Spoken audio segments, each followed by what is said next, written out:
በስም አብ ወወልድ ወመንፈስ ቅዱስ አሐዱ አምላክ አሜን። አንድ አምላክ በሚሆን በአብ በወልድ በመንፈስ ቅዱስ ስም ጥቅምት 15 በዚህች ቀን የኒቆምድያ አገር ቅዱስ ቢላሞን በሰማዕትነት አረፈ። የዚህም ቅዱስ አባቱ ጣዖት አምላኪ ነው፣ እናቱ ግን ክርስቲያን ናት። ጥበብንም አስተማሩት። ከዚህም በኋላ ስሙ አርማላስ ከሚባል ቄስ ጋር ተገናኘ። እርሱም ክብር ይግባውና የጌታችን ኢየሱስ ክርስቶስን የቀናች ሃይማኖት አስተማረው። የክርስትና ጥምቀትንም አጠመቀው። ታላቅ የሆኑ ድንቆች ተአምራትን የማድረግ ሀብትን እግዚአብሔር እስከሰጠው ድረስ በጾም በጸሎት ታላቅ ገድልን ተጋደለ። በአንዲት ቀንም ለዓይኖቹ መድኃኒትን እንዲያደርግለት አንድ እውር ሰው ወደ እርሱ መጣ። ቅዱስ ቢላሞንም በአብ በወልድ በመንፈስ ቅዱስ ስም እያለ በእውሩ ዓይኖች ላይ የመስቀልን ምልክት አደረገ። ያን ጊዜ ዓይኖቹ ድነው አየባቸው፣ ጤነኛም ሆነ።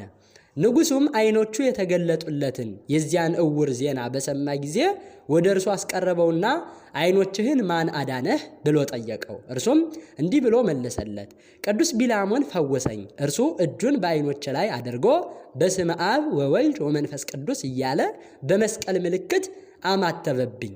ያን ጊዜ አየሁ። ይህንንም ብሎ እኔ ክርስቲያን ነኝ እያለ በንጉሡ ፊት በግልጽ ጮኸ። ንጉሡም ራሱን በሰይፍ እንዲቆርጡ አዘዘና ቆረጡት። የምስክርነት አክሊልንም በመንግሥተ ሰማያት ተቀበለ። ከዚህ በኋላ ወታደር ልኮ ቅዱስ ቢላሞንን አስቀረበው። ስለ ሃይማኖቱም በጠየቀው ጊዜ እርሱም ክርስቲያን ነኝ ብሎ በፊቱ ታመነ። ንጉሡም ብዙ ሽንገላን በመሸንገል አባበለው፣ ብዙ ቃል ኪዳን ገባለት።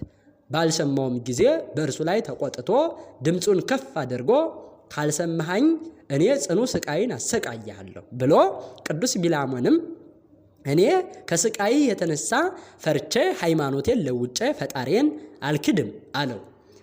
ከዚያችም ቀን ጀምሮ በብዙ አይነት ስቃይ በብዙ ቀኖች ውስጥ ማሰቃየት ጀመረ። በግርፋት፣ በስቅላት፣ በባህር ስጥመትም ወደ እሳት በመወርወርም የሚያሰቃይበት ጊዜ አለ። በዚህም ስቃይ ውስጥ ሳለ ክብር ይግባውና ጌታችን ኢየሱስ ክርስቶስን ባጠመቀው ቄስ በአርሜላዎስ አምሳል ተገልጾለት እንዲህ የሚል ደስታ ቃል አሰማው። የመረጥኩ ቢላሞን ሆይ ደስ ይበልህ፣ እኔ ሰማያዊ መንግሥትን አዘጋጅቼልሃለሁና። የንጉሥ ጭፍሮችም ይህን የደስታ ቃል ሰሙ። ክብር ይግባውና በጌታችን ኢየሱስ ክርስቶስም አምነው እነርሱ በሕያው እግዚአብሔር ልጅ በክርስቶስ ያመኑ መሆናቸውን በንጉሡ ፊት ገለጡ። በዚያች ጊዜ ራሳቸውን በሰይፍ እንዲቆርጡ ንጉሡ አዘዘ።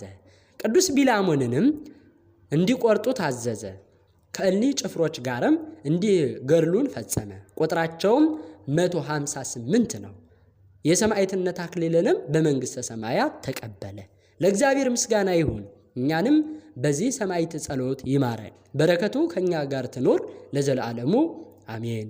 በዚህችም ቀን የቢላሞን ማህበር የሆኑ የ158 ሰማዕታት መታሰቢያቸው ነው። ደግሞ የሰላትዮን፣ የአጥሪኪስ፣ የኢናፍር፣ የአድራኒቆስ፣ የአርሞሊስ፣ የአርሞቅስ፣ የአድማንያ፣ የአርሚስ፣ የቅድስት ጾመታ፣ የአባት ኢሳይያስ፣ የጳውሎስ ረድእ፣ የሲላስና የሐዋርያትም የእረፍታቸው መታሰቢያ ነው። ለእግዚአብሔር ምስጋና ይሁን። እኛንም በጸሎታቸው ይማረን፣ በረከታቸውም ከኛ ጋር ትኖር ለዘላለሙ አሜን።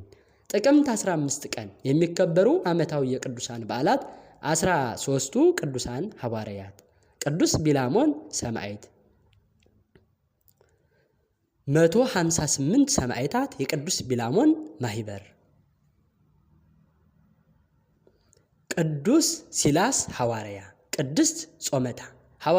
የወርሃዊ በዓላት ቅዱስ ቄርቆስና እናቱ ኢየሉጣ፣ ቅዱስ ኤፍሬም ሶርያዊ አፈበረከት፣ ቅዱስ ሚናስ ግብፃዊ፣ ቅድስት እምባ መሬና፣ ቅድስት ክርስቲና።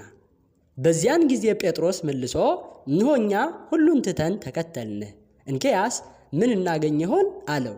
ጌታ ኢየሱስም እንዲህ አላቸው፣ እውነት እላችኋለሁ እናንተስ የተከተላችሁኝን በዳግመኛ ልደት የሰው ልጅ በክብሩ ዙፋን በሚቀመጥበት ጊዜ እናንተ ደግሞ በ12ቱ የእስራኤል ነገድ ስትፈርዱ በ12 ዙፋን ትቀመጣላችሁ።